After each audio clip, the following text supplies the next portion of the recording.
your first Connect group meeting. The first meeting will help set the tone and culture for your Connect group. A first impression is always important, so here are a few tips and suggestions to starting well. First, here are a few things to do before your first meeting. Firstly, prepare with prayer. In the days and weeks leading up to the first meeting, keep your Connect group in prayer. Don't stress, and remember, God is the one orchestrating the group and the details. We are his people, and every person that shows up belongs to him. So trust and pray. Pray and ask for the right people to show up to the group and for their hearts to be prepared for your time together. And pray for your own heart as you step into leading. Ask God to guide you and your heart to be in alignment with his heart for the group. There are things we can do on our part to prepare, but at the end of the day, the group is in God's hands. So start with prayer. Secondly, prepare for your time together. This first meeting is about relationships, so don't stress about all the details and everything going exactly as planned, but have a clear idea of what the flow of your time together will look like, just so that you as a leader can know what's coming up next and keep things moving along when needed. We'll talk a little bit more about that later. Thirdly, communicate. It's important to have communication with your group outside of the group time. About a day before your first time getting together, send a welcoming message to your group members that includes the location of the meeting, any needed instructions on how to get there, what time to arrive, and a short description of the location. This will give them the reassurance that they're going to the right place at the right time, and it could encourage anyone who might be feeling a little hesitant or nervous to make the effort to show up. Now, a few things to keep in mind for during your first meeting. Firstly, welcome at the door with name tags. As people arrive, if you're in a home, don't just yell out, "Come on in." Greet them at the door and give them a name tag. When you're in a room full of people you don't know, it's nice to not feel the need to ask, "What's your name again?" multiple times throughout the night. And you might even consider having name tags for the first couple of meetings, just to give people a little extra time to remember names. Next, after you've given about 20 minutes for people to arrive and connect, get to know each other a little bit, gather everyone together and circle up. For an icebreaker, do something that helps people get to know each other a little better, but doesn't feel too vulnerable. Openness will come with time, as trust and relationships are built, but it's best not to force it on day one. The icebreaker can be something simple like everyone going around the circle, introducing themselves, and answering this question. If you had a round trip in a time machine, would you choose to go back in time or into the future? And why?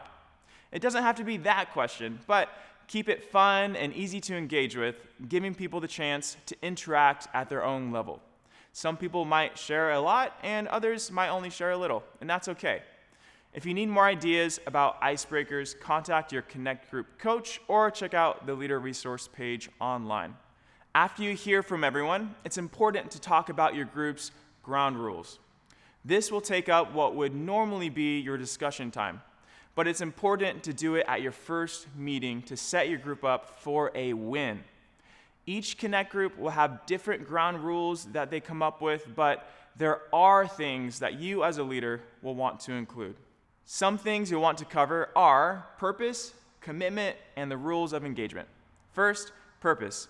All groups at Centerpoint are about creating space for people to grow closer to God in life-changing community. Take some time to talk about what that means for your group and what that could look like in this kind of a group setting. Next, let people know what the plan is in regards to commitment. Does your group meet every week or every other week? Will you be meeting for 2 hours or an hour and a half? How is your group going to be doing refreshments and food?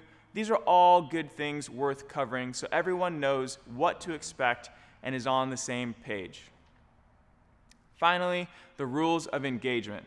This is all about how your group interacts with one another. It's important that we cover things like confidentiality and respect. These are big ones when it comes to creating a safe space for people to open up and experience life change. An agreement of confidentiality tells people that they can feel safe to talk about struggles or situations without worrying about whether or not it's going to spread outside of the group without their permission. We want to be clear that confidentiality is valued because it shows that people are valued. And respect. This is about acknowledging that each person is made in God's image. And while we all have our issues, we still see each person as a child of God first.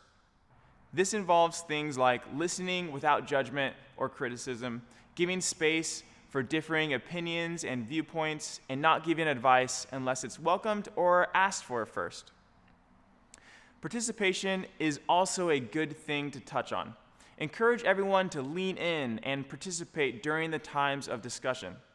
This doesn't mean we force people to open up, but we want to encourage people to join in the conversation because as we engage, we grow. It's a good sign that the group is going well when we get to hear from everyone. And lastly, during your meeting, be mindful of time.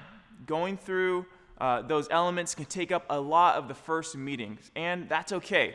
But you'll still want to end on time. So start wrapping up about 15 or 20 minutes before the official end time, so you'll have some space for prayer and connection at the end. What happens in the first meeting can easily set the expectation for future meetings. So we don't want to run later than we've asked people to commit to. One big reason why we want to end on time is that it honors everyone else's commitment. It also gives people who are on a bit more of a time schedule or are time conscious and might need to leave for one reason or another. It gives them the freedom to say goodbye without feeling like there being a disruption. So if you said the group was going to be an hour and a half, do your best to stick to it. But hey, if people want to linger around for another hour or so after it ends, that's up to you and to them. But at least this way, anyone who has to go when it ends still gets to participate in the full experience. All right, now, after your first meeting, once again, communicate. After the meeting, send a text or email thanking everyone who came. Even a short and sweet message can go a long way to helping your group members feel seen and welcomed. And if anyone signed up but didn't show up, let them know that they were missed and that you hope that they can join the next one. And hey, if you want to go the extra mile, try to connect with them that week before the next meeting. And of course, celebrate, because you just had your first Connect group. Well done. So with all of that, think of the first meeting as a get to know you and a time to determine who you are as a group. Not all meetings will feel the same way. As you transition into a regular pattern, meetings will look slightly different but follow the same basic format. See the anatomy of a meeting document for a typical schedule that can keep you on track and help create a predictable meeting rhythm for your group. As you continue on, you will tweak and adjust your meetings to fit the needs of your specific Connect group. The first meeting is all about building a strong foundation of relationships so your group can grow closer to God in life-changing community. Because life is better when we grow together.